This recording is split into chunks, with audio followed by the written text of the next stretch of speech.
Hello my dear students, I am Praveen Bansal, teaching class 11th Business Studies, Chapter 5, Emerging Modes of Business. After studying this chapter, you should be able to state the meaning of e-business, explain the process of online buying and selling as a part of e-business, distinguish e-business from traditional business, benefits of switching over to electronic mode, requirements of a firm which is going into e-business, identify major security concerns of electronic mode of doing business, discuss the need for business process outsourcing, appreciate the scope of business process outsourcing. Now, I'll introduce this chapter to you. The way business is done has undergone fundamental changes during the last decade or so. The manner of conducting business is referred to as the mode of business, and the prefix emerging underlines the fact that these changes are happening here and now, and that these trends are likely to continue. In fact, if one were to list the three strongest trends that are shaping business, this would be digitalization, which means conversion of text, sound, images, video and other content into a series of ones and zeros that can be transmitted electronically. And the second thing is outsourcing, which means handing over non-core activities of a business to some other captive unit. For an example, a hospital hands over the security thing to a security agency so that they can focus on their core activity, that is providing medical facilities to the patients. Security is not their core business, so they transfer this job to some other agency. That is outsourcing. Then we have internationalization and globalization. You will read about international business in your next chapters. We will be making you deal with the first two developments, that is digitalization, a term from electronics of business, also referred as electronic business, which is also known as e-business, and BPO, business process outsourcing. Before we do so, a brief discussion about the factors responsible for these two new modes of business would be in order. The newer modes of business are not new business. These are rather simply the new ways of doing business attributable to a number of factors. You are aware that business as an activity is aimed at creating utilities or value in the form of goods and services, which the household industrial buyers purchase for meeting their needs and wants. In an effort to improve the business processes, be it purchase, production, marketing, finance or human resource, business managers and business thinkers keep evolving newer and better ways of doing things. Business firms have to strengthen their capabilities of creating utilities and delivering value to successfully meet the competitive pressure and ever-growing demands of consumer for better quality, lower prices, speedier deliveries and better customer care. Besides, the quest for benefiting from emerging technologies means that business as an activity keeps evolving. And the very first thing which is going to cover all these things in one go is e-business. If the term business is taken to mean a wide range of activities comprising industry, trade and commerce, e-business may be defined as the conduct of industry, trade and commerce using the computer networks. The network you are most familiar with as a student or consumer is the internet. Whereas internet is a public thoroughway, firms use more private and hence more secure networks for more effective and efficient management of their internal function. There is one more term, that is e-commerce. These two terms are different. Many times, the terms e-business and e-commerce are used interchangeably. Yet more precise definitions would distinguish between the two. Just as the term business is a broader term than commerce, e-business is a more elaborate term and comprises various business transactions and functions conducted electronically, including the more popular gamut of transactions called e-commerce. E-commerce covers a firm's interactions with its customers and suppliers over the internet. Whereas e-business includes not only e-commerce but also other electronically conducted business functions such as production, inventory management, product development, accounting and finance, and human resource management. E-business is therefore clearly much more than buying and selling over the internet, that is e-commerce.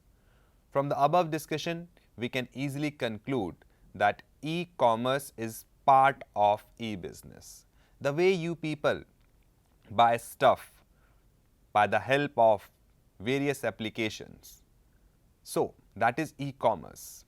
But have you ever thought that there are so many people who are putting all those things online, and the salary, the wages to all that staff that is also dealt, all those things get a place in e-business.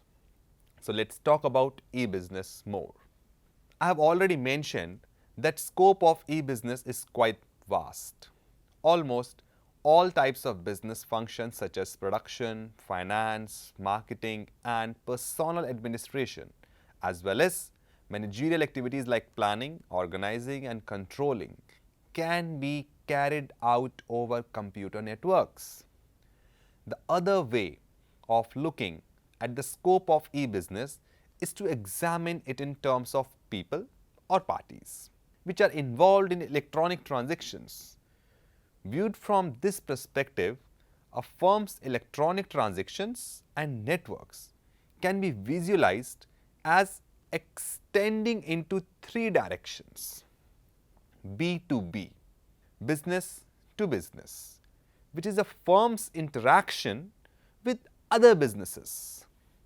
Then the second dimension is B2C, that is a firm's interaction with its customer, B2C, business to customers. Then the third is intra-B, or firm's internal processes of business is intra-B.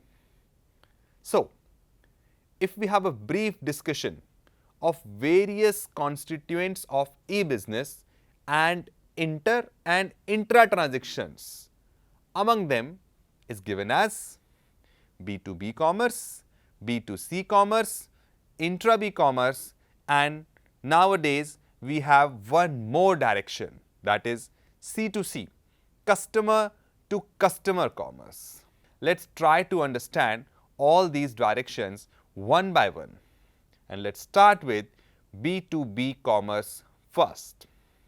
Here, both the parties involved in e-commerce transactions are businesses, and hence the name B2B, that is business to business.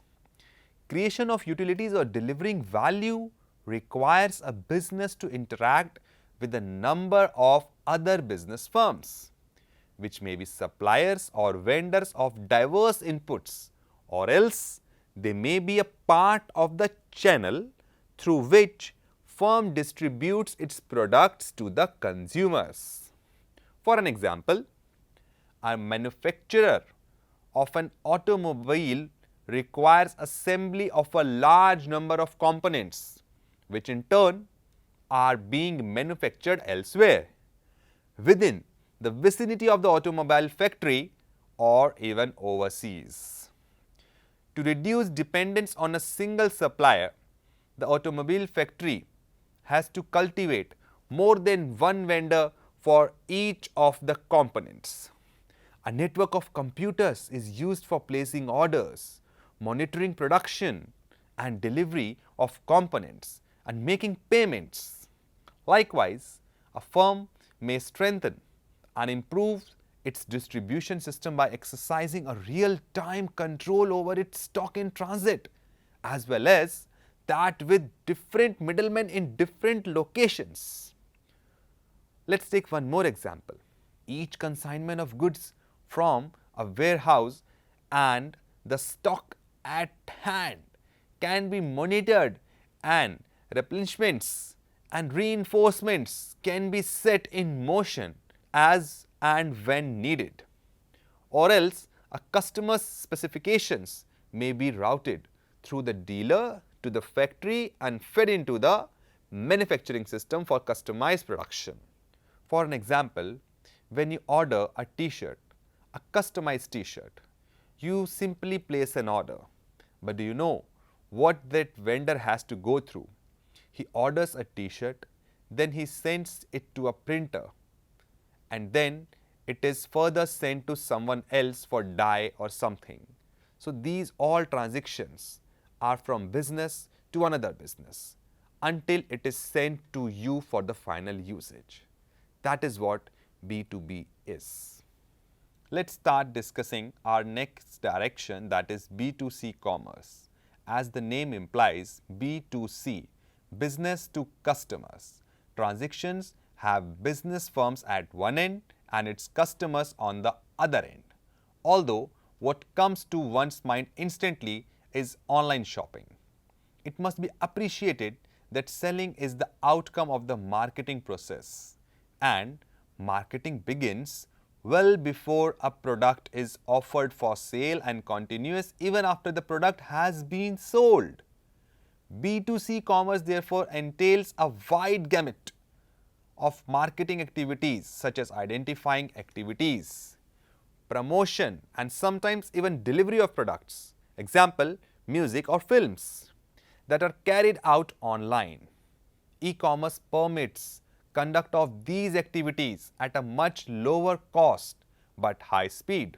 For example, ATM speeds up withdrawal of money.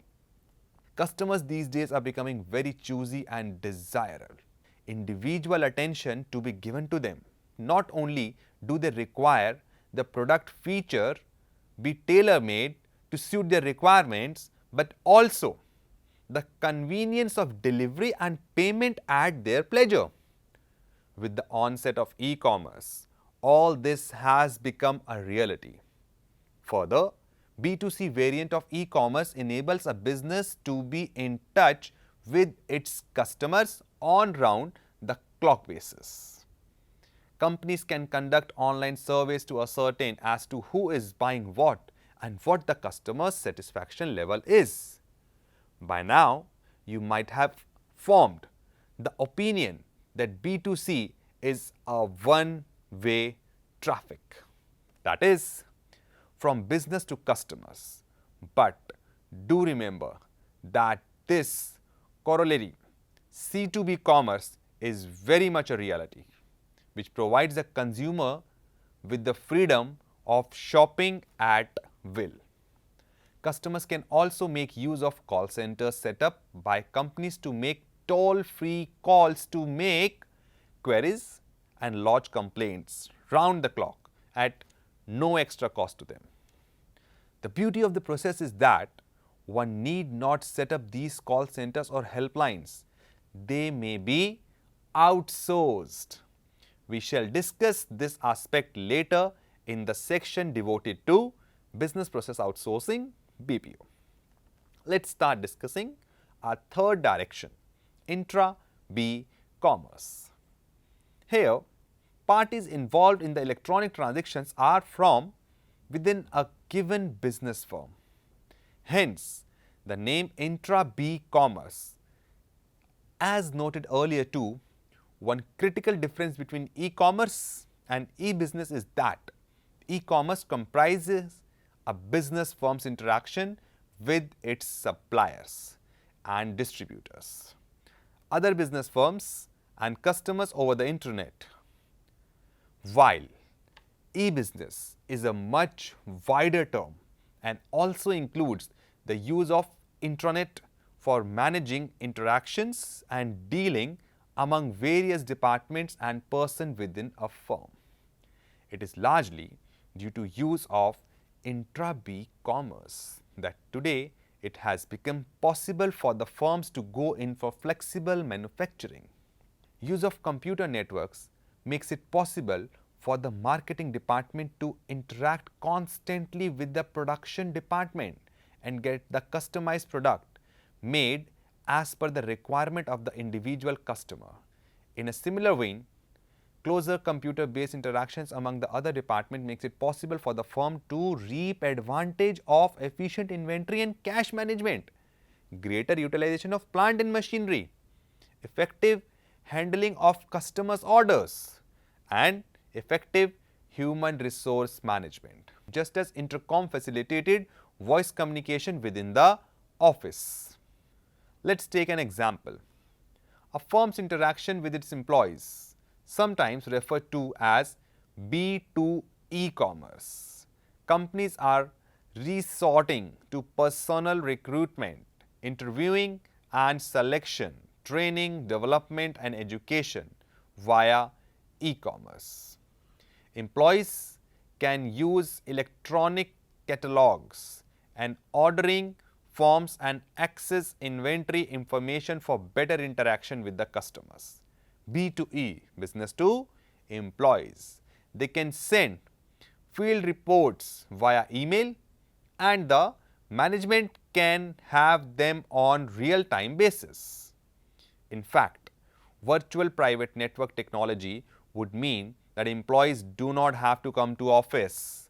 Instead, in a way, the office goes to them and they can work from wherever they are and at their own speed and time convenience. Meetings can be held online via tele-video conferencing, that is B2E, business to employee. In the last, we will be covering the very new thing, C2C commerce. Here, the business originates from the consumer and the ultimate destination is also consumer. Thus, the name C2C commerce. This type of commerce is best suited for dealing in goods for which there is no established market mechanism. For example, selling used book or clothes either on cash or barter system. The vast space of the internet allows person to globally search for potential buyers. Additionally, e-commerce technology provide market system security to such transactions, which otherwise would have been missing if the buyers and sellers were to interact in anonymity of one-to-one transactions. An excellent example of this is found at many applications in your phone. So students, this is how all the 4 directions of e-commerce comes to an end, and we would be discussing the more content of the same chapter in our next session. Till the time, take care, stay safe. Thank you.